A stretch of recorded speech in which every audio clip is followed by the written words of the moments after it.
Hi everyone, NantenJex here, and welcome to the next episode of All Content in Smash. One day I will come up with a better name, but until then we all just have to deal with this. So in the last episode I covered the extremely popular Microsoft franchise Banjo-Kazooie, which fans have wanted to see in Smash Bros. For a long time. But this ain't the only Microsoft franchise that fans want to see. Microsoft is a much bigger franchise than the Rare Icons.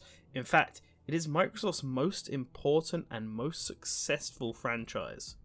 Of course, I am talking about Minecraft. But you all knew that from the video title, right? I mean, surely you weren't expecting anything else from that description, right? Minecraft is a phenomena, and that is underselling it.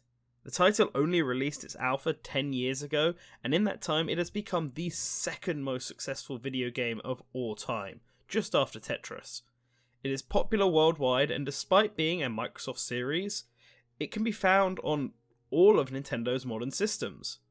All these points tick the box for guest characters in Super Smash Bros., but if Minecraft did make it into the Fighter Pass, then what sort of content would we get? Well, let me craft something for you. Everyone watching this video knows who the fighter would be for this game. Steve. Or is it Steve with a question mark? The Avatar? Mr. Minecraft? I'll just call him Steve, sans question mark, for this video. But this blocky blue shirt would be the fighter of choice, and he would have a moveset that takes from the important elements of Minecraft. But what those elements are is a bit subjective. Two examples of movesets that both seem to fit the character but differ a lot is Delzathin's recent Steve moveset and Slow Dragon's Steve Dream Smasher article on the Source Gaming website. Links to both will be below. My moveset is going to be different though. I feel like both of these are too complicated and have too much stuff in them for a tangible moveset, although they both also hit on what I would consider the main point of Minecraft: the crafting. This is what Steve's down special would be, where a crafting table would appear and Steve would get to work on creating a new weapon. By default, Steve's weapons would be stone, the weakest material that every weapon from pickaxe to shovel can be. However, the longer you hold this button down, the stronger the material will be. Iron is the next up and doubles the strength of the stone weapons, while diamond is the final form, and is triple the stone's strength. Upgrading affects every weapon so that more creativity can be used in the standard moveset. The strength upgrades don't last forever, of course. They'll break after a certain amount of use, or if the player dies. However, Steve's creations are competently made, unlike Hyrule's in Breath of the Wild, so they last for a while. Obviously, making diamonds takes a bit if you're going to go straight from stone, but players can make the wait easier by stopping at iron and then trying again when safe. It doesn't take as long to go from iron to diamond, just make sure it's done before the iron weapon breaks. So that's the main gimmick for Steve, but what about the other specials and Final Smash? Well, the default is just a simple block place. Placing a dirt block is the primary action in Minecraft, as placing blocks is how players build things, so it should be in Smash in some way. Steve's dirt blocks don't really do much damage, but they do act as a shield for attacks. They get destroyed after one hit, but are perfect for stopping rushdowns and powerful projectiles like Samus's charge shot. If the player is next to an opponent when it is placed, the opponent will get knocked back a short bit, but the block won't break. Steve can lay up to 5 blocks at once, and they float just like in the games. One block is half Steve's height, and if you're on the ground then it will be placed on the ground as opposed to his arm's height. Then the up special. There are two options here: a slime block that Steve can bounce on, which acts like Sonic's spring, or throwing an ender pearl and then warping to it. I think the latter is more interesting as it requires a little more skill and can offer more height. Players throw the pearl and can arc the shot, and then press the special button again to warp to its location. Finally, the side special, TNT. This is like Snake's C4 and Link's bomb. It can be placed and then set off remotely, however it is not thrown but simply placed in front of Steve. The TNT can be kicked around, however, like Pac-Man's fire hydrant, and after enough damage is done, it will explode on its own. The TNT can be used to lay down traps and trick opponents into being pincered between a rock and an explosive place. Finally, the final smash. Taking a page out of the villagers in Isabelle's book, Steve will start creating a house and anyone close by will be locked inside. After it's finished, Steve will look pleased with himself. However, a creeper will come from behind and explode, sending everyone but Steve flying off. That does it for the specials. Most of the standard attacks will involve Steve swinging his sword, pickaxe, regular axe and shovel to do damage, and the grab can use the fishing rod to offer a tether. His entrance animation would involve him warping in with an ender pearl, and his boxing ring name would be the Blockbuster. Now, onto some alts. Steve is a very customizable avatar, with vastly different costumes that can even reference other video game characters. The default Steve is the default skin, but he will also have his white tennis outfit and black tuxedo outfit from the default lineup. Then there is Alex, the female avatar. She will also get an alt as well as two of her other defaults, Athlete Alex and Prisoner Alex. The final two skins will both be labelled Steve, but will reference other video game characters.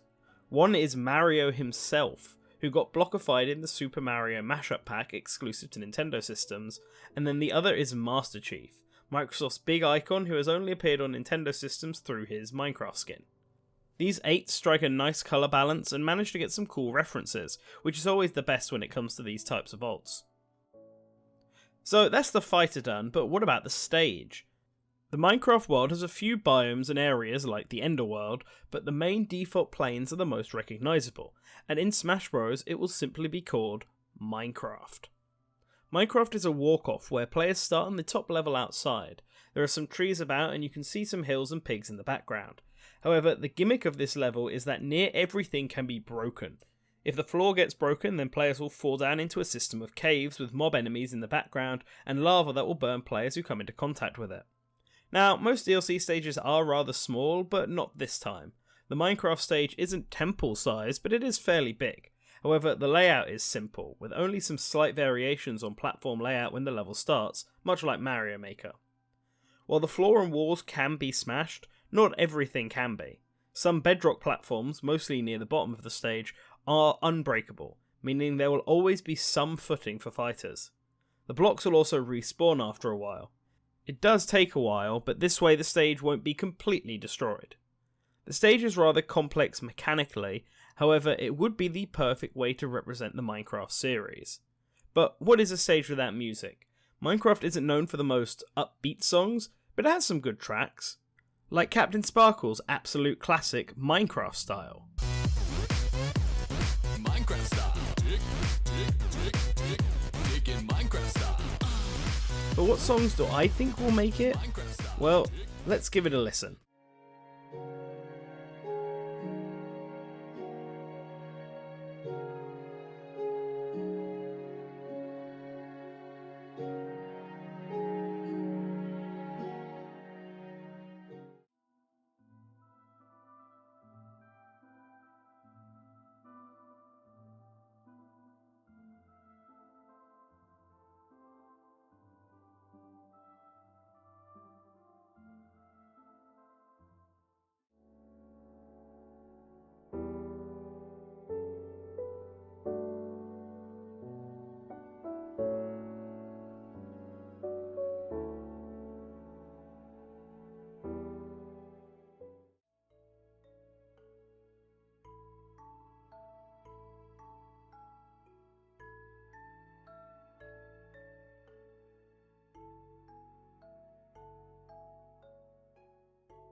Now onto Steve's classic mode route.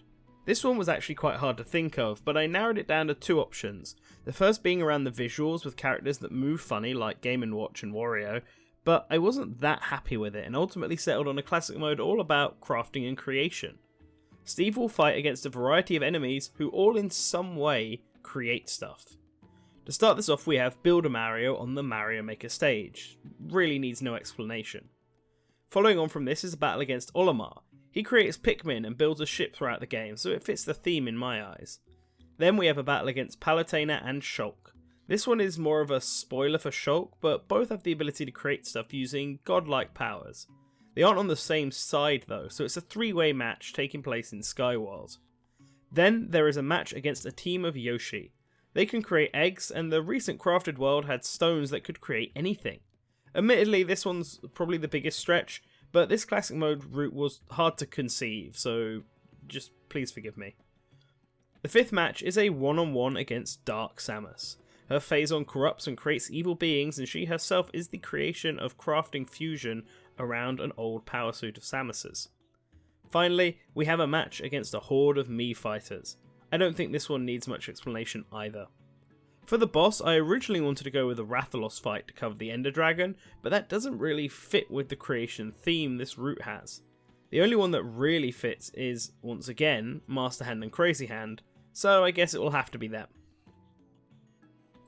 Now, the final part of the Fighter Pass are the spirits, and as always we have a Fighter Spirit, which is of course Steve this time. However, we also have Alex, who can be obtained from the shop. Now onto the spirits that could be obtained from the spirit board. Minecraft doesn't really have any characters, so most of the spirits have been taken from the mobs that can be found. This one was quite difficult to come up with ideas for, and there are some common Minecraft mobs like the pig and zombie that I just had no ideas for, and so they won't be included in this list. Good night, sweet prince. Considering the Smash team said that if they can't think up a match for a spirit, they don't include them, I think it's very possible they could just skip out on these. But if you have ideas for either of these two, then let me know in the comments below. Now, onto the ones we did have ideas for, starting with the most obvious primary spirit, an attack type, and the legendary one, the Creeper. Probably the most iconic part of Minecraft, the Creeper will be played by a green snake, who likes using his specials. You'll have to fight 3 one after another while avoiding occasional bomb rain.